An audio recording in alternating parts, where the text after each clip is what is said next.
Advocate Baiju തിട്ടാല ഇത് ഇവിടെ സൂചിപ്പിക്കുന്ന പോലെ സാധാരണ നിലയിൽ നമുക്കറിയാം പൊളിറ്റിക്കൽ ഡിസ്കഷൻസോ അല്ലെങ്കിൽ ആ നിലയിൽ തന്നെയാണ് ലോകരാജ്യങ്ങൾ തമ്മിൽ പരസ്പരം ചർച്ചകൾ നടത്താറുള്ളത്. അവിടെ നേരത്തെ ഡോക്ടർ മോഹൻ വർഗീസ് സൂചിപ്പിച്ചതുപോലുള്ള സാധ്യതകൾ അതിപ്പോൾ എല്ലാവരും പ്രയോജനപ്പെടുത്തുന്നതാണ്. കേരളം പോലും ഗൾഫ് രാജ്യങ്ങളുമായൊക്കെ ചർച്ച നടത്തുമ്പോൾ ഇരു രാജ്യങ്ങൾക്കും പ്രിയപ്പെട്ട അല്ലെങ്കിൽ കേരളത്തിനും പ്രിയപ്പെട്ട വ്യവസായ പ്രമുഖരെയൊക്കെ അടക്കം അതിൽ പങ്കാളികളാക്കുന്ന സാഹചര്യം ഉണ്ടാകാറുണ്ട്. അത് പക്ഷേ രണ്ട് രാജ്യങ്ങൾ തമ്മിലുള്ള ഒരു സൗഹൃദത്തിൻ്റെ ഭാഗമായാണ്. ഇവിടെ ഇതാ ഇലോൺ മസ്ക് തെരഞ്ഞെടുപ്പ് കാലഘട്ടത്തിൽ പൂർണ്ണമായും ട്രംപിനെ പിന്തുണച്ചിരുന്നുവെങ്കിൽ പിന്നീട് അവർ തമ്മിൽ ശത്രുതയിലേക്ക് നീങ്ങിയത് നമുക്കറിയാം. ആ ശത്രുത മാറ്റിവെച്ചുകൊണ്ട് എങ്ങനെയാണ് ഒരു പക്ഷേ ഇലോൺ മസ്ക് ഈ ചർച്ചയുടെ ഭാഗമായത്, പ്രത്യേകിച്ച് നരേന്ദ്രമോദിയുമായുള്ള ടെലിഫോൺ സംഭാഷണത്തിൽ എന്നുള്ളതാണ് ഇപ്പോൾ അന്താരാഷ്ട്ര തലത്തിലടക്കം ഉയരുന്ന ചോദ്യം.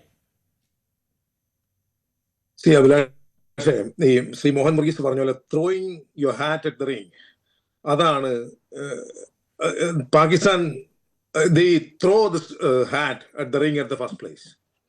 അവിടെ നിന്ന് പാകിസ്ഥാൻ കൃത്യമായി അതിന്റെ ആ ഫ്രണ്ട് ലൈനിലേക്ക് വന്നു. When it was turning up to the mediation negotiation, ആ സ്റ്റേജിലേക്ക് പാകിസ്ഥാൻ കടന്നു വന്നു.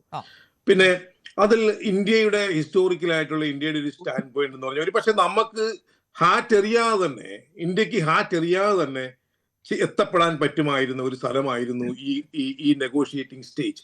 ഒരു കാര്യം അഭിലാഷ ഉറപ്പാണ്, ഈ യുദ്ധം ഏതാണ്ട് ട്രംപിന്റെ കയ്യിൽ നിന്ന് പിടിവിട്ടു പോയി എന്നുള്ള കാര്യത്തിൽ ഏതാണ്ട് എല്ലാ ലോക രാജ്യങ്ങളും ഇതിനോടൊക്കെ അക്സെപ്റ്റ് ചെയ്ത് കഴിഞ്ഞു എന്നുള്ള കാര്യത്തിൽ എനിക്ക് സംശയം, കണ്ടുകൊണ്ടിരിക്കുന്ന സംശയം ഉണ്ടെന്ന് എനിക്ക് തോന്നുന്നില്ല. അപ്പോ എലോൺ മസ്കിനെ ഇതിലേക്ക് ഇൻവൈറ്റ് ചെയ്തുകൊണ്ട് എന്താണ് ഇപ്പം ഭീകരമായിട്ട് നടക്കാൻ പോകുന്നത് എന്നുള്ള കാര്യത്തിൽ എനിക്ക് ഗുരുതരമായ ഞാനതിൽ അത്ര ഓപ്റ്റിമിസ്റ്റ് അല്ല.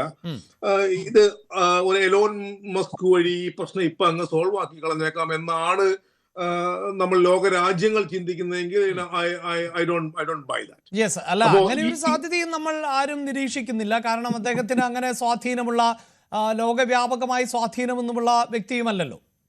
അല്ല, എക്സാക്ട്ലി. അതുകൊണ്ട് തന്നെ ഈ യുദ്ധത്തിന്റെ ഒരു കോംപ്രമൈസോ ഈ വിഷയം എങ്ങനെ സെറ്റിൽ ചെയ്യണം, ഇതെങ്ങനെ ഡീൽ ചെയ്യണം എന്നുള്ള കാര്യത്തിൽ ഇലോൺ മസ്ക് ഒക്കെ ചുമ്മാ അതിന് suggestions കൊടുക്കാന്നുള്ളതല്ലാതെ there won't be any intervention by him to either to any countries. May be ഇപ്പം നമ്മുടെ പ്രൈം മിനിസ്റ്ററുമായിട്ട് സംസാരിച്ചു എന്നൊക്കെ പറഞ്ഞിട്ടുണ്ടാവാം.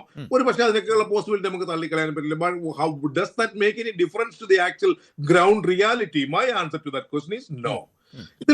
ഇതിൽ നമ്മളൊരു കാര്യം മനസ്സിലാക്കേണ്ടത്, ഇപ്പോൾ എന്റെ റീഡിങ്ങിൽ